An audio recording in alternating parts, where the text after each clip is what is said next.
Satoru Gojo, o feiticeiro mais poderoso de Jujutsu Kaisen contra o próprio Sukuna. Sim, quem vai ganhar nesta batalha? E é isso que vamos descobrir.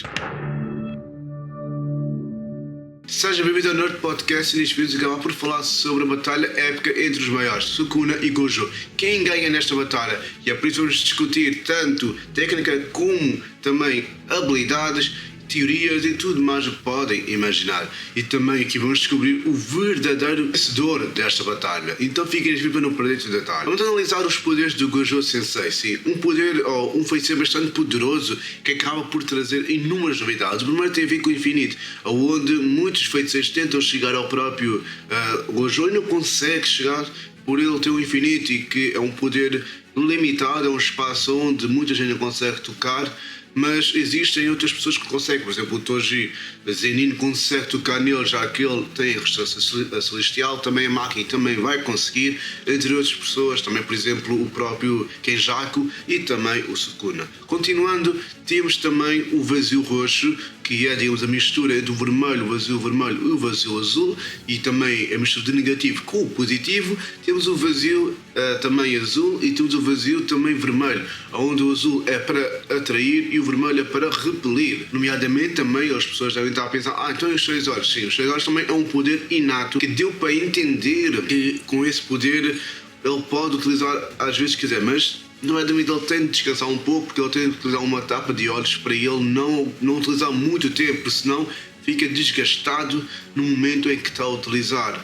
E isso às vezes acaba por ser bastante interessante ver como é que os 6 olhos, que é um poder inato da família Gojo, acaba por ser um poder muito desgastante ao passar do tempo. E também temos um poder que eu queria colocar aqui, que é o poder do 120% do roxo, ou seja, utilizem muitas pessoas, o Tahimi, também entre outros, acho que é o chefe, aquele diretor que toca a guitarra, ele também ajuda o próprio Gojo a utilizar esse poder para atacar, eu acho que é 120 ou 200%, mas depois eu vejo que acaba por atacar contra o próprio Sukuna, o que é um poder bastante poderoso, já que muita gente ajuda o próprio, faz referência ao próprio Goku quando vai lutar contra o Bills, onde muita gente está reunida e vai acabar por poder ajudar a transformar em o God Goku, entre outros momentos também que vocês podem imaginar. Agora vamos falar sobre as técnicas e habilidades do próprio Ryo Sukuna, que uma delas obviamente tem a ver com a expansão do domínio do Santuário Malevolente. Ele cria uma área onde qualquer pessoa que tocar em qualquer sítio é destruído completamente. Depois temos os cortes, sim,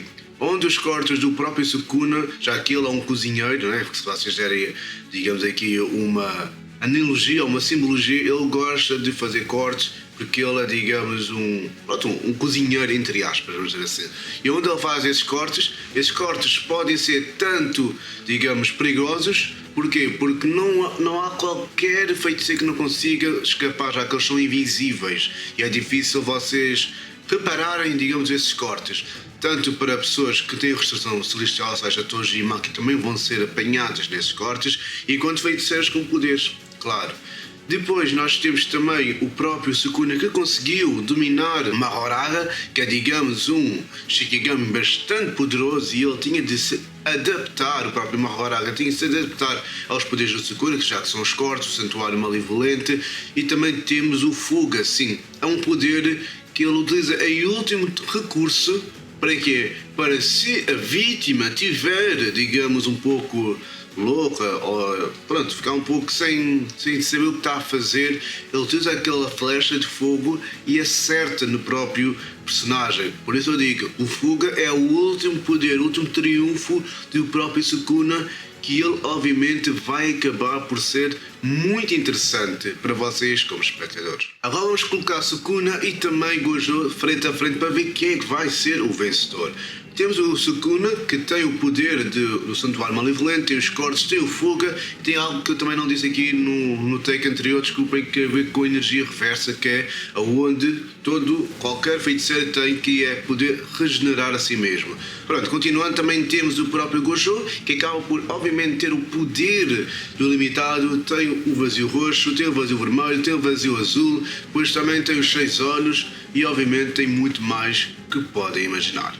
Nós também, se nós colocássemos eles os dois lado a lado, o próprio Sukuna ia ganhar à força. Ou seja, se fosse por força, o Sukuna ganhava. Se fosse por estratégia ou inteligência, acho que o Gojo ganhava, já que ele tem um limitado. O Sukuna, por mais que tentasse chegar, ele tinha de utilizar uma Hokage para conseguir adaptar aos poderes do próprio Gojo, para conseguir chegar ao ilimitado, aonde foi esse o motivo do próprio Hokage ou o próprio Sukuna ter ganho contra o próprio Gojo, já que é um triunfo para o próprio Gojo ou para o próprio Sukuna, já que na Batalha dos Maiores ele teve no corpo do próprio Itadori para perceber como é que iria derrotar o próprio Satoru Gojo, já que ele estava sempre no corpo do próprio feiticeiro. E deu para entender perfeitamente que isso foi, vamos dizer, não foi fácil, mas foi mais por inteligência ao próprio Sukuna. E aqui estou a explicar a Batalha dos Maiores, não estou a explicar se o Sukuna ganhava ou perdia. Isso fazia total sentido, entendem? E foi por esse motivo que ele ganhou no jogo ou nas Batalhas dos Maiores. Porque se ele não se adaptasse, se não utilizasse uma Hokage, ele era logo derrotado de seguida. Agora vamos aqui a uma teoria bastante interessante sobre Gojo e Sukuna. Se Gojo ganhasse, ele tinha de planejar antes da luta contra o Sukuna, já que o Sukuna ele tem um poder que é o Santuário Malevolente. Ele ia utilizar esse santuário, utiliza várias vezes para conseguir destruir o adversário mais rapidamente. Mas não se esqueçam, o Gojo consegue sair do seu santuário, já que ele tem infinito e ninguém consegue tocar, claramente. Mas ele até podia utilizar uma Hokage para poder se adaptar ao infinito, onde seria muito mais complicado para o Gojo conseguir fazer isso. Então ele tinha de saber como é que ele ia fazer isso. Ou ele cortava, digamos, não é bem cortar, mas ou ele utilizava o roxo, que era a mistura do negativo com o positivo contra o Mahoraga, que ia ser muito mais fácil derrotar o próprio Mahoraga, vamos dizer, o próprio Shikigami, e eu acho que o próprio Sukuna não ia conseguir. Ou ele ia conseguir adaptar-se, ele podia se desviar, né, para as pessoas não dizerem mas o Mahoraga não ia conseguir derrotar o próprio Gojo, já que ele é um Shikigami e o Sukuna estava ali no controle nas 10 sombras. Sim, tudo bem. Também podíamos perceber que o próprio Satoru Gojo podia utilizar tanto os 6 olhos, ele podia utilizar várias vezes e também podia usar a energia reversa para sempre regenerar. Por isso isto é uma luta de inteligência e também de força e de feitiçaria, e isso acaba por ser bastante interessante para nós como espectadores. Nesta batalha, quem é que iria ganhar? Como já disse em algumas partes anteriores, que se fosse por força, que volto a refrisar, era o Sukuna, já que ele tem o Fuga, já que ele tem também o Santuário Malevolente, mas não ia conseguir, já que o Gojo tem o seu limitado, mas se fosse por inteligência e planejamento, o Gojo ia ganhar. Por isso, quem ganha, pronto, é neste caso por inteligência e também pela estratégia. Então ganhava o Gojo, na minha opinião, mas acho que há pessoas que iam dizer que era o Sukuna, mas eu acho que era o Gojo. E esta foi a análise pessoal, obviamente, sobre a luta entre o Gojo e também Sukuna. Aqui uma nota para relembrar que isto foi só uma análise, não quer dizer que eu, Joel, tinha de dizer, olha, o Sukuna acabou por ganhar pelo anime. Sim, mas eu estou aqui a dar a minha opinião. Então, o que é que tu achaste deste vídeo? O que é que achaste tudo que vos falei sobre este novo podcast, ou este novo vídeo podcast, o terceiro episódio do podcast? Se tu gostaste e amas podcast e queres saber mais novidades sobre personagens, lutas, também sobre polémicas que vou trazer já na próxima semana, então não percas por nada, subscreve-se para o canal, carrega sempre no sininho para vocês estarem por perto de todas estas novidades e obviamente também seguir-me no podcast a cada minuto que eu vos trago aqui neste canal. Então, obrigado, vejo o próximo vídeo e tchau!